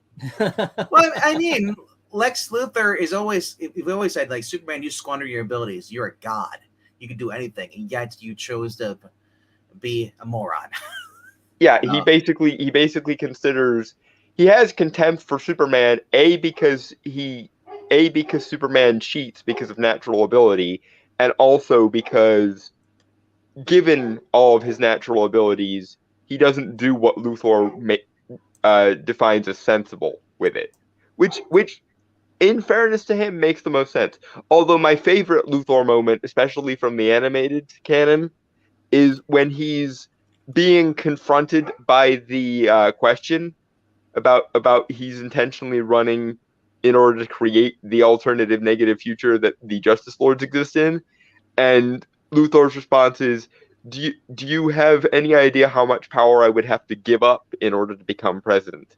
I spent millions of dollars on an election campaign just to annoy Superman. That to me is quintessential Lex Luthor. Like, yes, I could become president, but who wants the hassle? I have more power than the president already. However, if I get to troll Superman with it, then you bet your ass I'm spending millions of dollars on it. Yeah, It's both badass. It's both a badass humble brag, but also petty as sin, and that's glorious. So we Power just suit, got yeah. a notification that there will be a Flash trailer on during the Super Bowl. Awesome. Why? Because the show, that's great. I mean, it's just freaking the time. No, to it's show the- it. Yeah. I know. It's the Ezra Miller one. Okay, let me tell you something. I don't give a shit. Okay, so long as the movie's good, I don't give a what Ezra Miller did. It's You know not going why? to be though. Because that guy has entertained me quite a bit. I mean, is he a douchebag? He's a douchebag. But you know what? If I've been watching freaking Sean Penn for 30 goddamn years, you guys could watch a little Ezra Miller. Because let's face it, Sean Penn, freaking great actor. You are full of shit if you say that Sean Penn ain't a great actor. Sean Penn's a douchebag. But Ezra Miller isn't a great actor. That's the thing. He's basically a highbrow equivalent of the SJW tendency to fail upward, and We'll see. No, that to me is You know more what? of an I'm unpardonable sin than all I'm the. calling BS. He was good, and we got to talk about Kevin. He was good in the movies, the not Harry Potter films. Yeah, He was there in those movies. He wasn't good in them. Like he never had a star-making role, and every opportunity he had to have a star-making role. I'm just he has saying. I'll made- watch. I'm just saying. I'm gonna see the movie, and I'll give it a day in court, and I'm gonna judge it based on what's on screen. That's what, not what off screen. Miller groomed children. Yeah. Yeah, I don't particularly care about the external morality. My issue is that how can you not enjoy this freaking train wreck that's going on? because if too many people try to enjoy the train wreck, it won't be a train wreck, and then we'll get more of it. And that's why I refuse. I abstain. I pretty much think that Ezra's done after this. As far Yo, as most definitely, absolutely. there. Not according to behind In the all scenes rumors. honesty, I'm being devil's advocate here. Yes, I will judge Flash on them. That's just the way I am. I judge the material based on the material that's in front of the screen. I will never do any different. If it somehow turns out to be good, I'll be right there with you, but I wouldn't put any sort of money on it. That being said, I absolutely agree that Ezra Miller needs to go away. I think Ezra Miller needs to go away behind bars, to tell you the truth. He should have gone away just on general principle, but the fact that DC decided, yeah, we're gonna play bait and switch with Henry Cavill's emotions, but Ezra Miller can stay because he's the approved kind of weird. And it's like, we should never have gotten to the point where we found out that Ezra Miller was grooming children with a free Ezra Miller. The first time he put hands on that lady, you remember they were like Toy Story or something, and he choked her down. That's assault, brother. That's jail time. Yeah, goodbye. You will not pass go. Do not collect $200. Yeah. Goodbye. I thought that was at either at a nightclub in Australia. That's what it was. Where he did that. Choked her. Yeah, either way. And then you find out that he's got some sort of freaking cult where, yes, in fact, he is grooming children. How is this guy still free? Like, as long as we're talking about actors, no, it's not the way it works. It's not the way it works for anyone else. Yeah, and as long as we're talking about the reputation of actors, Johnny Depp is a far superior actor to Ezra Miller, and yet Johnny Depp gets one set of accusations dropped on him, and every studio in Hollywood is like, nope, I'm never touching him again. Johnny Depp is not asking him to be called they and them And I'm sorry, I'm tired of reading articles that say that Ezra Miller is a he. Okay, I hate it when I'm reading something and said they said who. I thought it was about. I will never get it into my head that it's a they or that. No, you're not. One person is not a they, unless they are out of the room, and then you are talking about them individually. That's it. And then usually you will say him. That's it. But no, that man needed to be in jail so fucking quick, so freaking quick. But like I was saying, hey, we're back around to it. It's staggering. It's staggering to me that Johnny Depp is a far superior actor as far as actual talent than Ezra Miller, and yet one accusation was enough to nuke his whole career. Yeah. Ezra Miller is on camera doing most, if not all, of the things he's doing, and he is still in the right bosom of Hollywood's graces. And I'm just like, no, that's not how this goes. I think it is kind of funny. One, we lost 5 viewers while I was doing that. Two, a couple of Jay really fell for it. You did too, but no, I'm not freaking serious. Miller definitely needs to be in prison. I've been thinking that. Now, to me, that train wreck thing is actually something I said before the grooming of children, before we find out he's got a cult and he had like, what was it, a 12-year-old, 15-year-old girl. After that, I was like, oh, this ain't fun no more. Yeah, no, he was a bad actor to begin with. Now he's a bad actor who's getting special treatment. Yeah, but yeah, I mean, that's an opinion thing. But the thing is yikes, this guy needed to be in jail a long time ago. But we are getting a flash preview at the Super Bowl, so we'll see how it goes. And by the way, from here, it's got that's scenes from other movies. I was thinking, wait a second, when is the Super Bowl? Eric said it was 2 weeks from last Sunday. Yeah, it's not right. Well, yeah, it's not this. It wasn't this weekend. It's the following weekend. Oh wait, it's no. Hold on. It's the 12th. I thought it came around in March. I then again, I'm sports illiterate, so that would explain it. Okay, here's something else I saw, and this is just because I'm going through what stories of the day, but somebody popped this up, so I want to talk about it. I love the Arkham Knight game. I do. First time I played it, I actually stopped it because I'm like, too much Batmobile. I'm done. Then I went back to it. Turns out it's one of my favorite games of all time. But there is a scene, and it gets me every freaking time, when you're kind of just free flying around Gotham, and you come up to this one building and Man-Bat comes over the other side of the building and screeches at you. Did anybody else shit their pants at that scene? I got to tell you, this is one of the most, I can't say frightening because it's a jump scare, but and not only did it work then, but it still works because I'm not exactly sure what building I'm going up to. It's the building where you start hearing the music. Yeah, but the thing is, it gets me every time. I'm not prepared for it every freaking time, and I'm still after my second playthrough, I learned to expect that. I don't expect the Joker jump scare that goes into Founders Island. Okay, yeah, that is just something. When you're going every into Founders freaking time Island, there's a random Joker jump scare. Let's see. Rhaegar saying Man-Bat. I know that scared the crap out of me, says Rhaegar. I played the game twice and still got the crap scared at me, says Zach. I still don't like the other ones. Was it Arkham City or is it Arkham Asylum? I remember like Bane was ripping the vents out trying to get to you. You had to go against Bane. There's no way you can take him on. Origins. Oh, Origins. And then Arkham Asylum is the one with Killer Croc. You're in the sewer down there. I already know what's going to happen. It's just like, I hate that situation, man. Because I know the Killer Croc is the weakest to me because it's basically there he is, and you do that for like 5 minutes. To me, it got boring.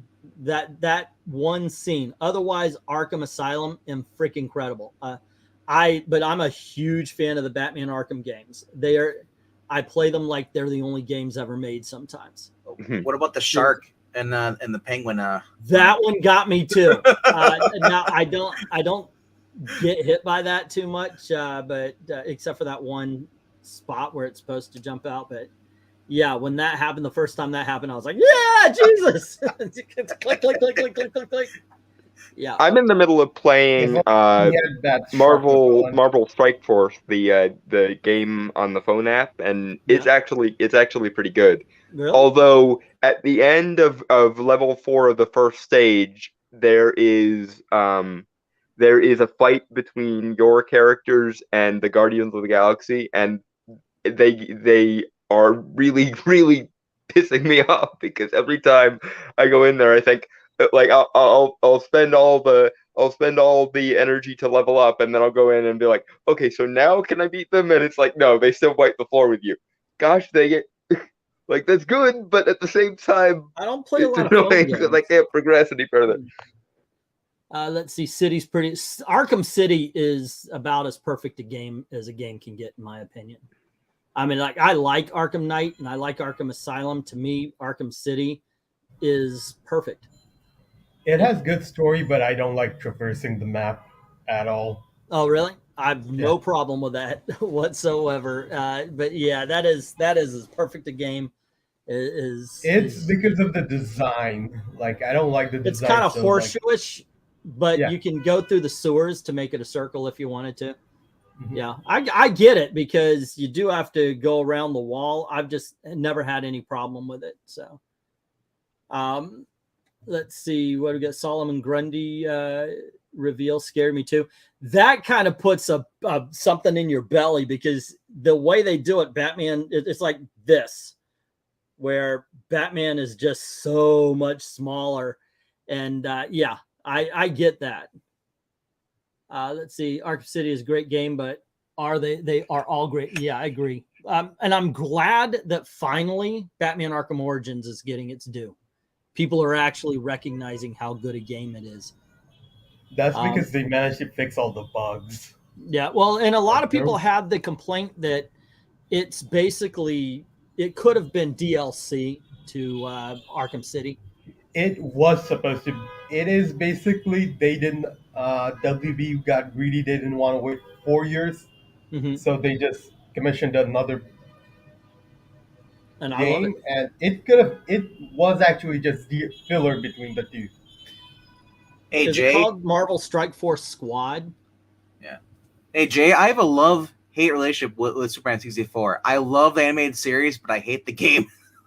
Oh, speaking of animated series, did y'all ever play Batman and Robin? What was it? Rise of Sinzu?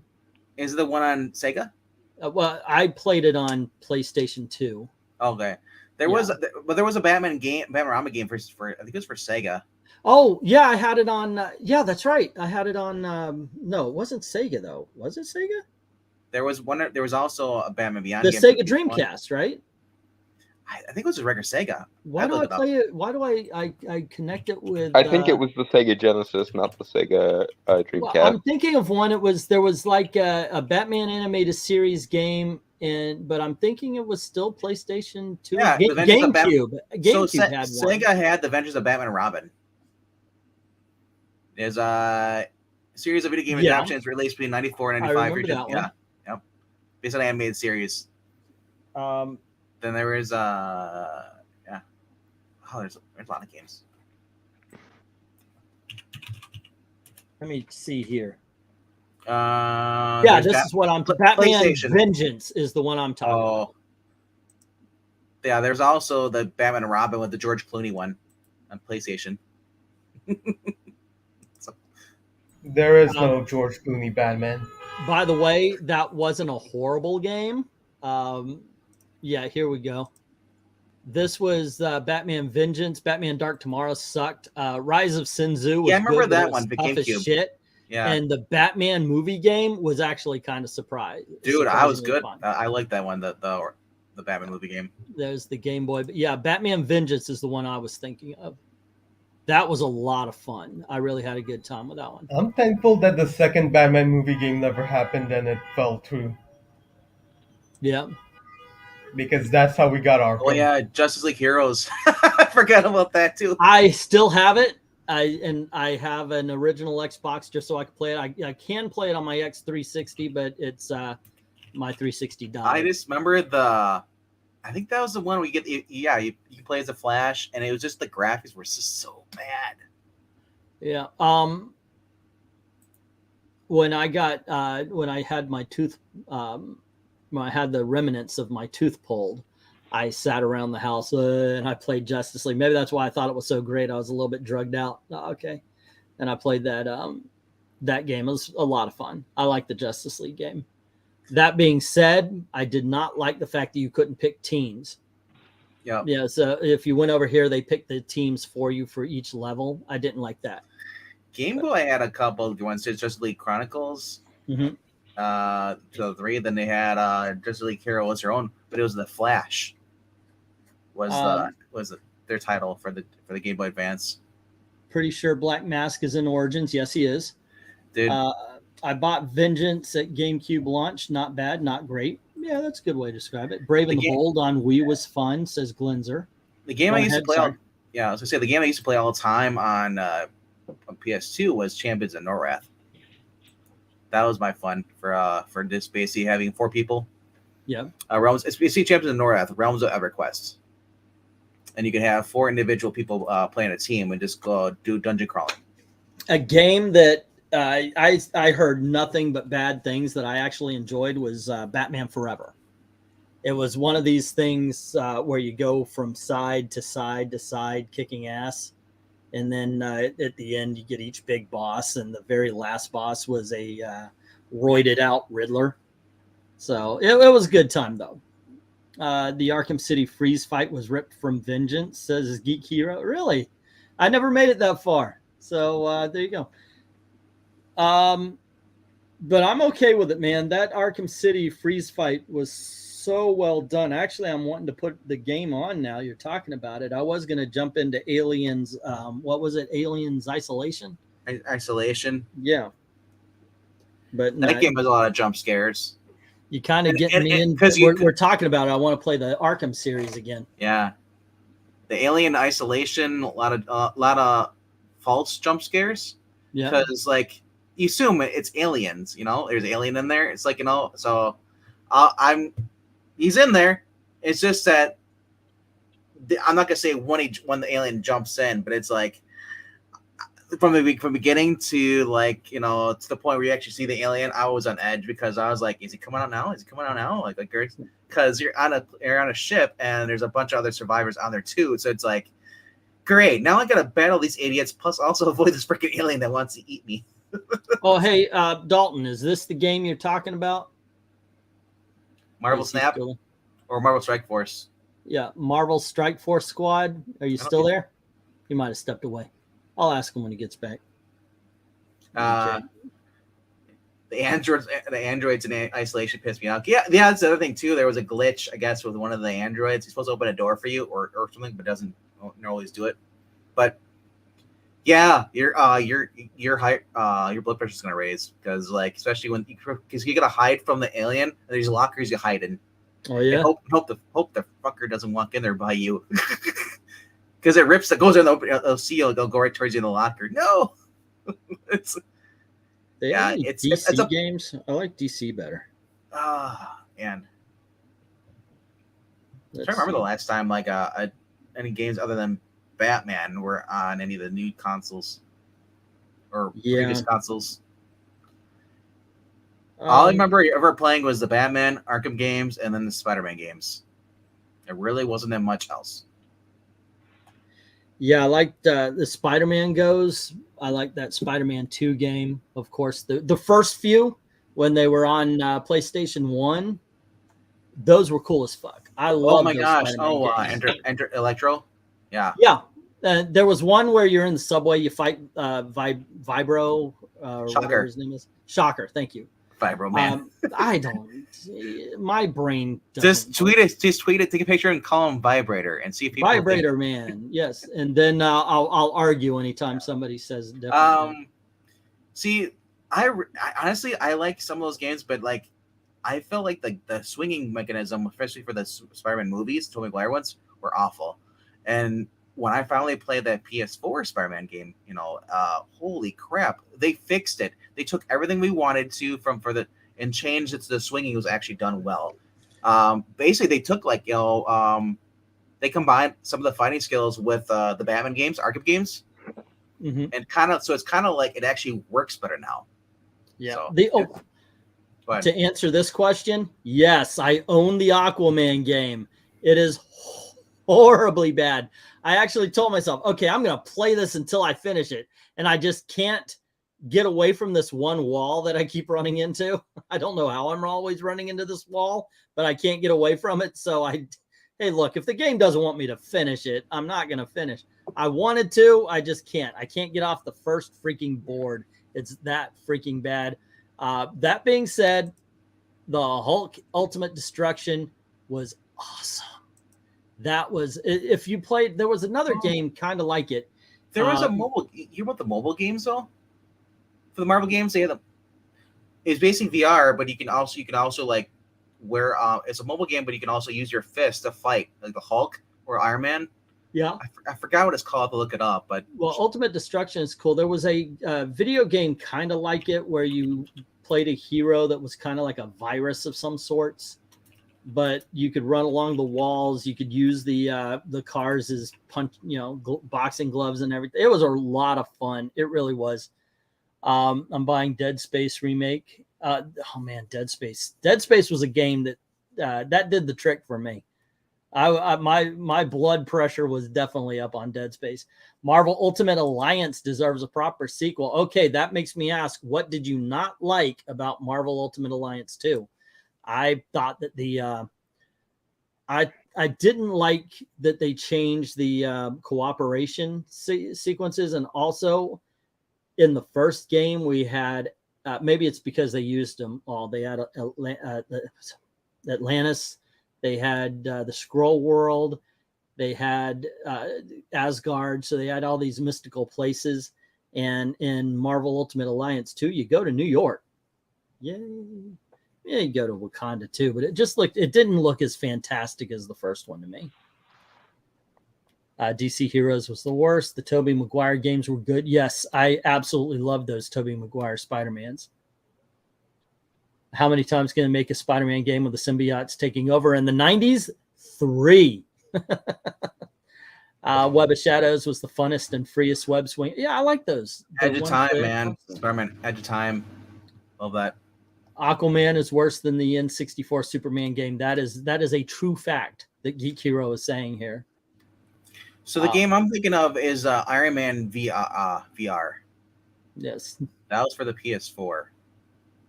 Marvel Ultimate Alliance 2 was good. 3 didn't make me hate it. Wasn't that for like Nintendo Switch only? I never played it. But Edge of Time and Web of Shadows, yeah, I want to go back and play those. Edge of Time is the one where you interact with Spider-Man 2029. Oh, Dalton's out. I think it's waived or he did something. I don't know. Okay, well, good luck. Good night. Be safe.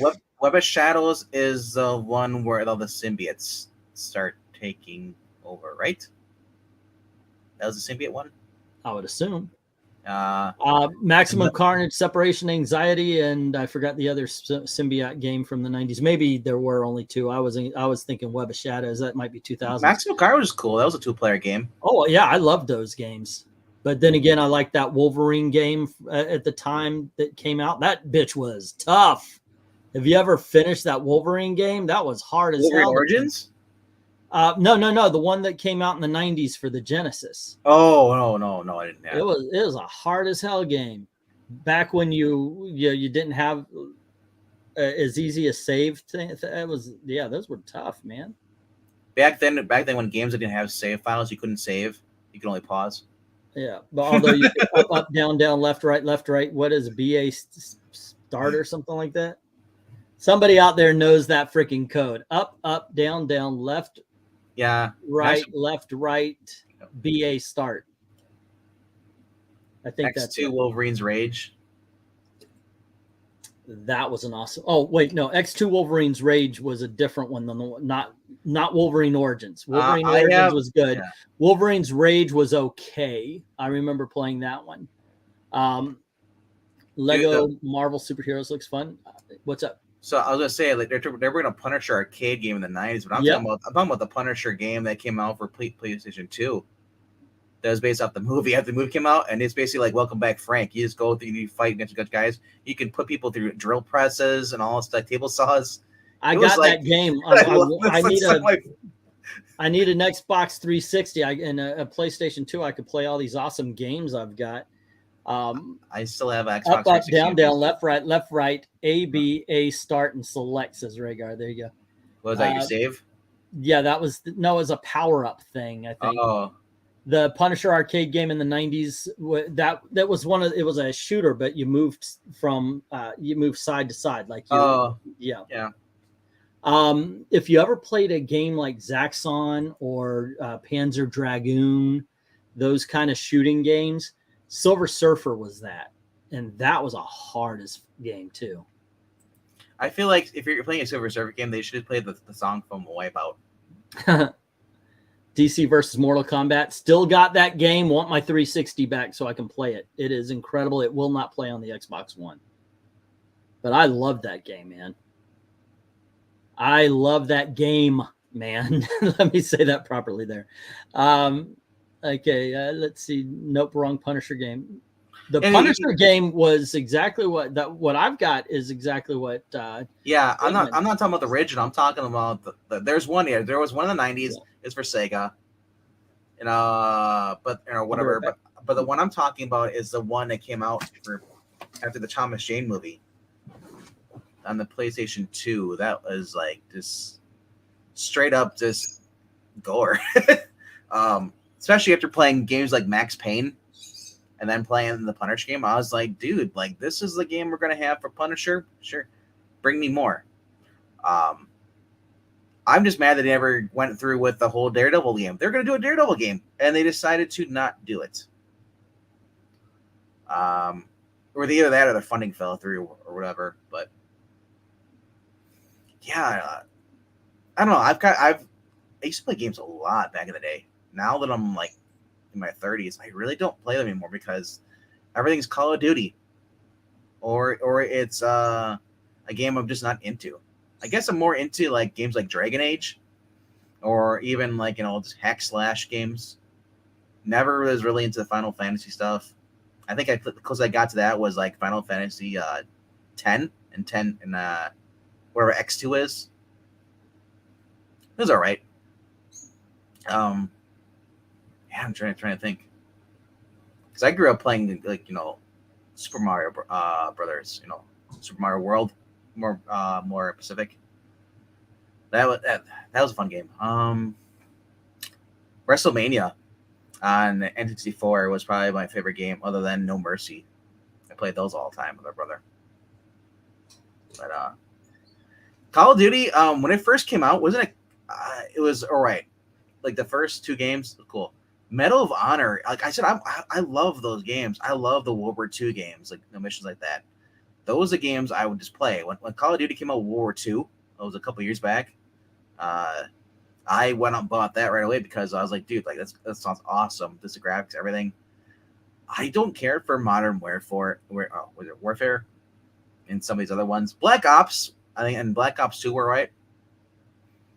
I couldn't really get into Black Ops 3. My biggest thing is when you take a mode, like I don't do multiplayer mode for Black Ops or Call of Duty. So when you start putting like the zombie shit that's in multiplayer and throw it into the main universe with no freaking reason, just throw it in the story. Hey, we're gonna add it in there without telling you. It's like, oh, I was like, really? Why do you gotta do that? Like, I understand people love the zombie mode, but like, keep it the multiplayer. That is the other thing too. They got rid of a lot of games are going away from story mode, especially the shooting games. It's like I just want story mode because I don't want to play multiplayer. If I do play multiplayer, it's co-op. I'm not into the whole versus stuff. If I'm going back to versus, I'm going back to GoldenEye. I brought visual aids. All right. Like this. How old are you? What? How old are you? I brought visual aids. It's my PowerPoint presentation. Yep. Apparently, I've never played the other game, but apparently this plays like God of War, which it was a lot of fun. This was the Rise of Sinsu that I was talking about. This is also tons of fun, like this one. The one this is actually something I have never played. I played it. I bought it, never put it in. Couldn't tell you how it was. I do recommend Batman Forever. Turns out it's a lot of fun. Batman Begins. Say again? Batman Begins. That's what I meant. Yes, Batman Begins. Oh, those are, dude. Just stick with that, Marvel. Why aren't we doing that? Get rid of the Marvel stupid mobile games. Just give me that. You know, probably with the power that phones have today, you could probably do Marvel Alliance on those. Most of them are just like the card games. You play like Marvel Snap. It's just a card game. That's all it is. Yeah. It's kind of like Kingdom Hearts, but just cards. You know, I don't care for Yu-Gi-Oh and all that crap or Pokemon. Just like those are cool. You could change teams and then like you can select which character you want to play as. There's different power-ups. My favorite game of all time is Arkham City. I just, if I'm being honest, my favorite game of all time is Arkham City. And I own that, and I own all the downloadable stuff. So, yeah. I wish I was trying to talk myself into, do I buy the downloadable content for both the PlayStation and the Xbox? I only got it for the PlayStation, and now I'm on Xbox. Did you tag me? I don't know, but my niece frustrates me. She buys the Arkham Knight game. And I'm gonna play this. I'm like, you're playing the last game in a series. That's awesome. Fine. This is just pure awesome. This is what got it started. This was one of the only games, like the Batman Arkham games are some of the only ones that I will buy brand new because I know I'm going to get mileage out of them. I wish we had a modern day platform that could play these, because this was just a ton of fun. This is that Justice League Heroes everybody was talking about. How awesome is that? I remember a friend borrowing that. I couldn't remember what it was. I just knew it was the interior of the game was awful. Just couldn't.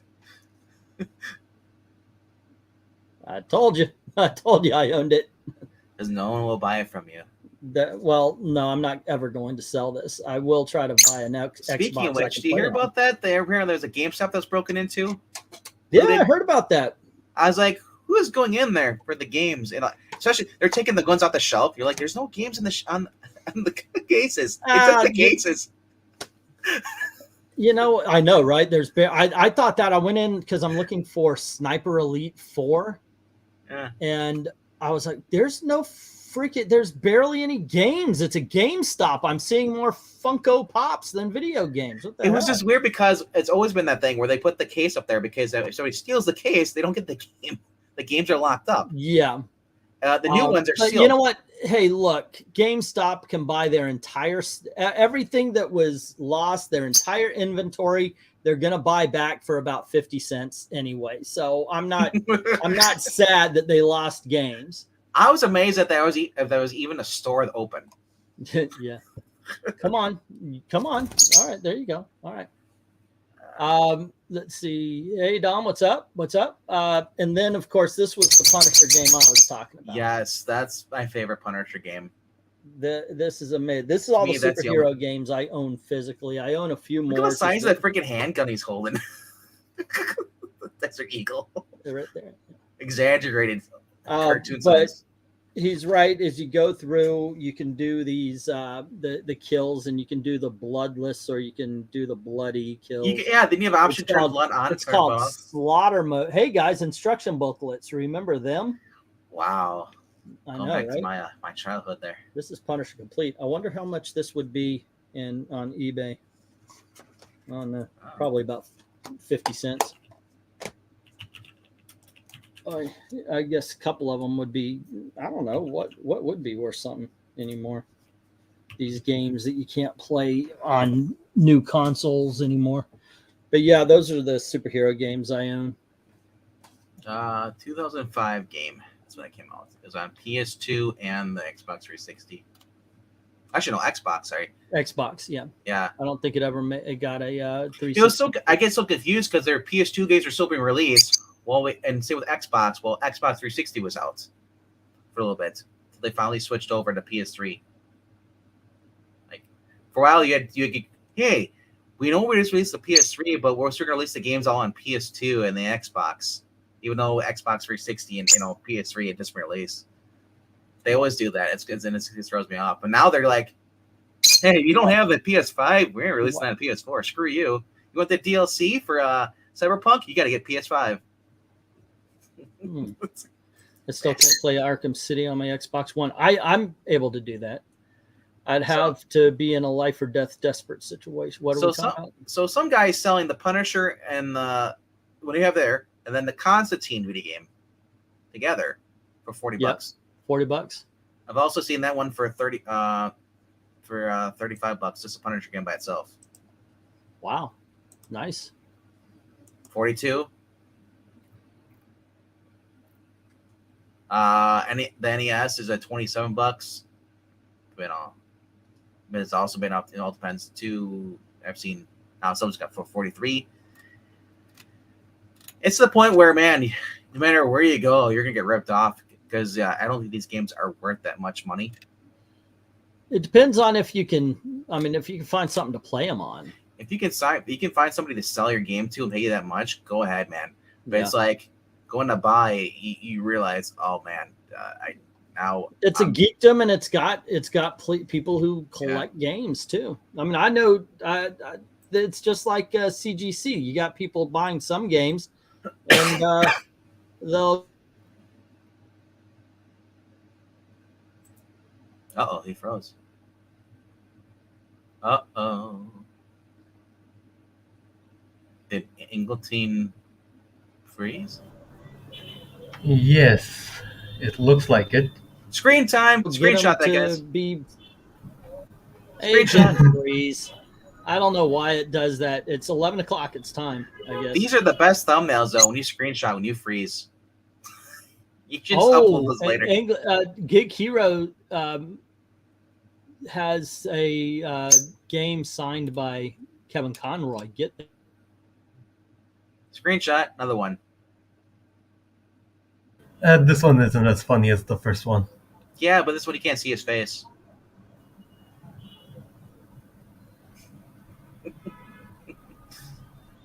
Yeah, Zach Morris.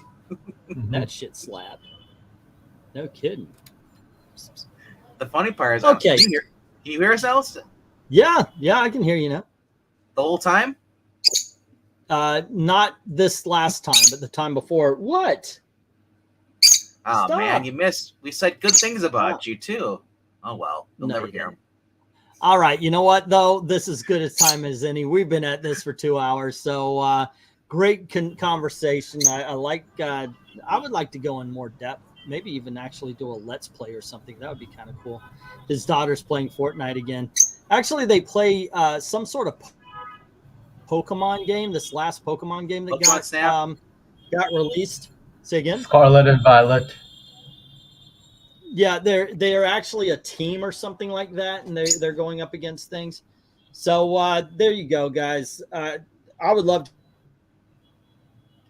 help Angle Team buy a better internet. Continue this conversation, talk about superhero games more in depth. And yes, please do. Go to Ko-Fi, drop some money, not just $1.